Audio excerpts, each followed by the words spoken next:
Hello friends, আজকে তো আমি কোয়ার্টারে রয়েছি, আমাদের বক্রেশ্বরের কোয়ার্টারে। তো আজ চলো আমি তোমাদেরকে একটা জিনিস দেখাই। এই যে দিস ইজ দ্য জিনিস। এটা হচ্ছে হাজব্যান্ড টবেতে লাগিয়েছিল, বাজার থেকে কাঁচা হলুদ কিনে এনে টবেতে লাগিয়েছিল। দেখো তার রেজাল্ট, জাস্ট দেখো কিভাবে হয়েছে। একটা গাছে এতগুলো হলুদ হয়েছে টবের মধ্যে।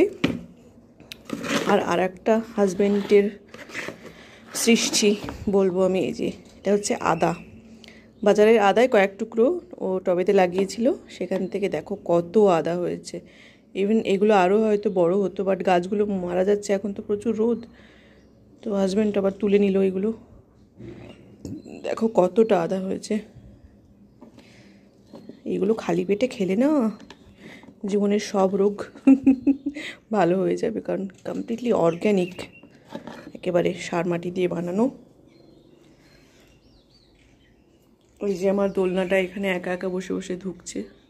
হাজব্যান্ডকে বললাম যে নিয়ে এসো একটা ম্যাটাডোর ভাড়া করে, এক্সট্রা কিছু নিয়ে এসো।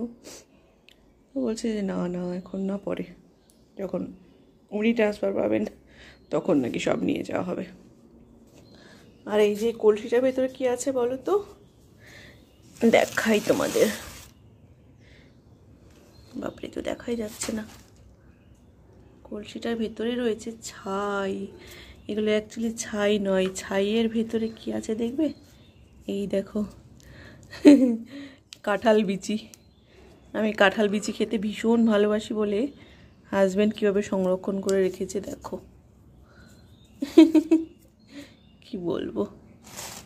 আর এই যে আমার কোয়ার্টারের পাশে আম গাছটার মুকুল এসছে অল্প স্বল্প। আগের বছরে অনেক মুকুল এসেছিল, বাট পঙ্গপালে সব নষ্ট করেছে। এবছরে দেখা যাক কি হয়।